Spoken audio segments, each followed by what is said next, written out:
गोट farming में नाकामी की वजूहात या फिर गोट फार्मिंग करते हुए हमें किन किन चैलेंजेस का सामना करना पड़ सकता है, आज की वीडियो का टॉपिक ये है।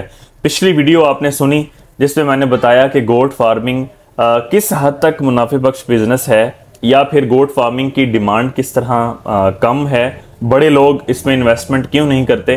खैर, जो पिछली वीडियो है, अगर आप टिकटॉक पे देख रहे हैं तो इससे पिछली वीडियोस देख लें।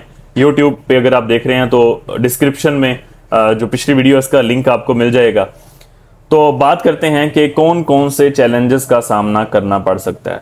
सबसे पहली बात, जब वीडियो से मुतासर होकर जो नया बंदा इसके अंदर छलांग लगाएगा गोट फार्मिंग के अंदर, वो क्या करेगा कि फार्म की स्ट्रक्चर, फार्म की बिल्डिंग पे अंधाधुंध पैसा खर्च कर देगा, ताकि मोहल्ले वाले, ताकि गांव वाले, ताकि खानदान वाले कहें कि जी चौधरी साहब ने बल्ले बल्ले भेजा भेजा करा दिया है, क्या बिजनेस का स्टार्ट लिया है।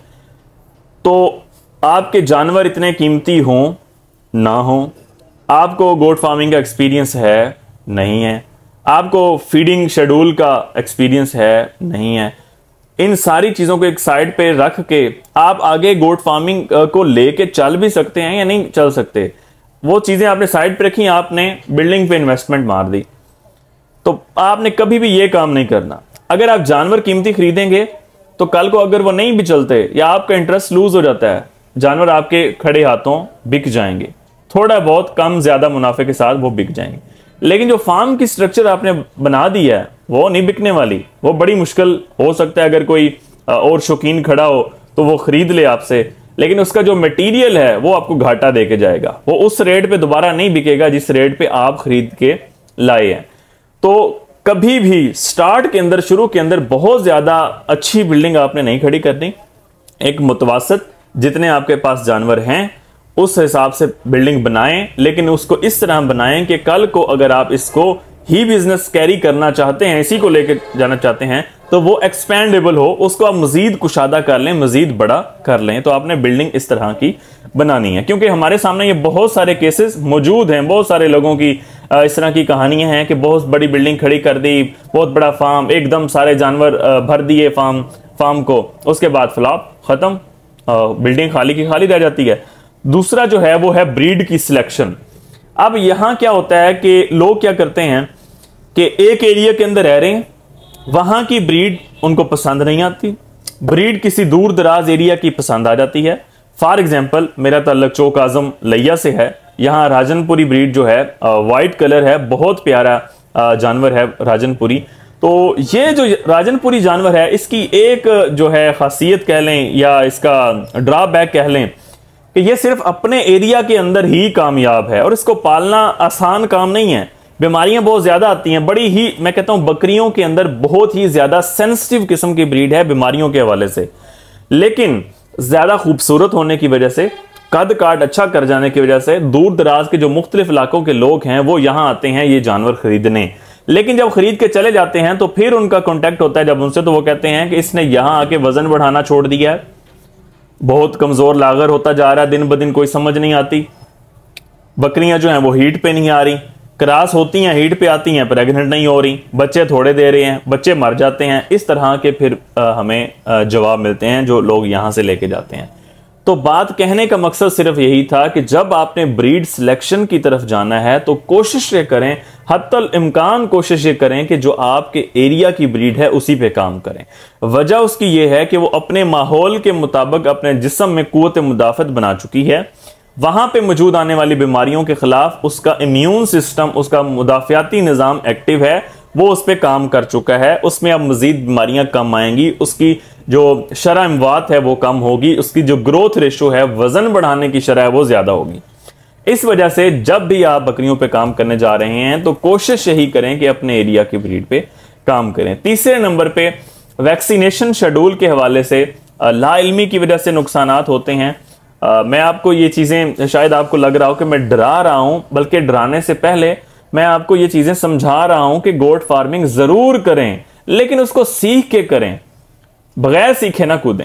वैक्सीनेशन शेड्यूल जो है उसको समझना जरूरी है। कौन कौन सी वैक्सीन है? मेजर जो वैक्सीन है वो है 3।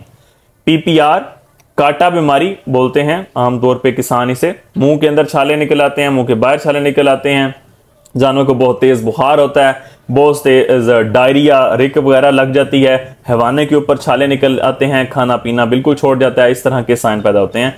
ये है वायरस की बीमारी। जब एक बार ये आएगी 70% इसकी मोर्टेलिटी है, शर्म-ए-अमवात है, 70% जानवर को ये मार सकती है, इससे भी ज्यादा को। जो बच जाएंगे वो भी अधमोहे होंगे, 5-6 महीने दोबारा वो रिकवरी फेज में जाएंगे, पीछे चले जाएंगे दोबारा सेहत बनाने के लिए। तो इसकी वैक्सीन जरूर करवाएं।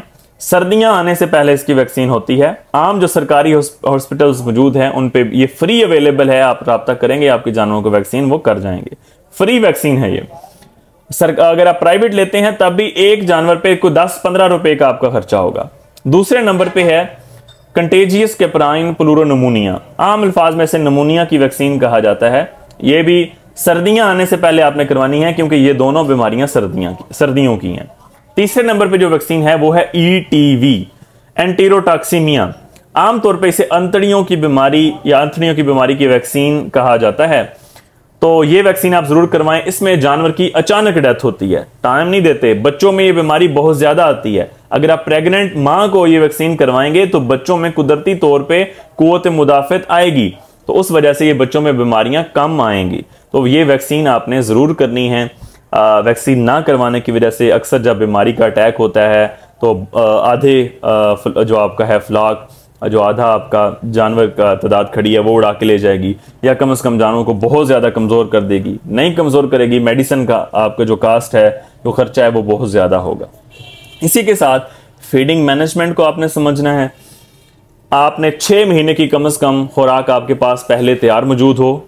बकरे जानवर खरीदने से पहले ही 6 महीने का आपके पास शेड्यूल मौजूद हो कि हमने ये खिलाना है। वजह यह है कि बार बार और अचानक चारा चेंज करने की वजह से जानवरों की ग्रोथ नहीं होती। लोग ये कहते हैं जी खिला बहुत रहे हैं, ग्रोथ नहीं होती। जब पीछे हिस्ट्री ली जाए तो पता चलता है कि आए दिन चारा चेंज, आए दिन चारा चेंज, अब चारा खत्म हो गया जी, मिल नहीं रहा जी, खरीदो फरोख्त, ये सारा सिलसिला। मतलब इसका ये है, ये होता क्यों है, चारा चेंज करने की वजह से ग्रोथ क्यों नहीं होती? वजह इसकी ये है कि जानवर के जिस्म के अंदर कुछ ऐसे जरासीम मौजूद हैं मैदे के अंदर, जो खुराक की तोड़ फोड़ करते हैं और हाजमा करके उस खुराक को जिस्म का हिस्सा बनाते हैं। एक खुराक हम दे रहे हैं तो उसको हजम करने के लिए बैक्टीरिया, जरासीम मौजूद हैं। हमने नई खुराक लेके आए, उसको जरासीम बनने के लिए 5-6 दिन चाहिए। हमने अचानक खुराक चेंज कर दी, उसकी वजह से हाजमे के मसाइल पैदा होंगे। जब हाजमे के मसाइल पैदा होंगे, जानवर की ग्रोथ जीरो हो जाएगी। तो इस चीज का आपने लाजमी ध्यान रखना है। नेक्स्ट जो पॉइंट है वो है सीजनल ब्रीडिंग का। मैं अक्सर बात करता हूं सीजनल ब्रीडिंग की। आपने ब्रीडिंग उस मौसम में करवा दी जब आपके बच्चे सर्दियों में आए, फुल सर्दी में, दिसंबर जनवरी के मौसम में। ज्यादा सर्दी होने की वजह से जानवर का जो बच्चों में जो शर्म-ए-अमवात है वो बहुत ज्यादा है बकरियों में।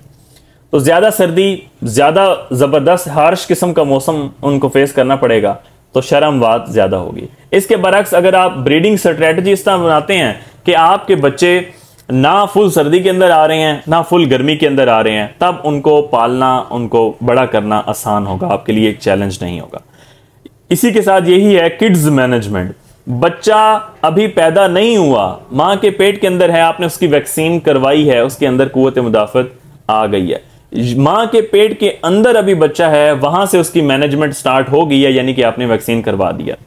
बच्चा पैदा हुआ है, आपने किस तरह उसके लंग्स में अगर पानी चला गया है वो निकालना है, किस तरह उसे सर्दी से बचाना है, किस तरह उसे खुश्क करना है, किस तरह उसे हीटर के सामने रखना है, कितनी देर के अंदर उसे मां की बोली पिलानी है, एक दिन में कितनी बार बोली पिलानी है और कितनी मिकदार में बोली पिलानी है, इस तरह 5-6 दिन के अंदर फिर दूध कब छुड़वाना है, खुश्क चारा कब स्टार्ट करवाना है, सब्ज चारा देना है शुरू में या नहीं देना। तो ये बहुत बड़ा एक टॉपिक है किड्स मैनेजमेंट का, बकरियों के बच्चों की मैनेजमेंट का।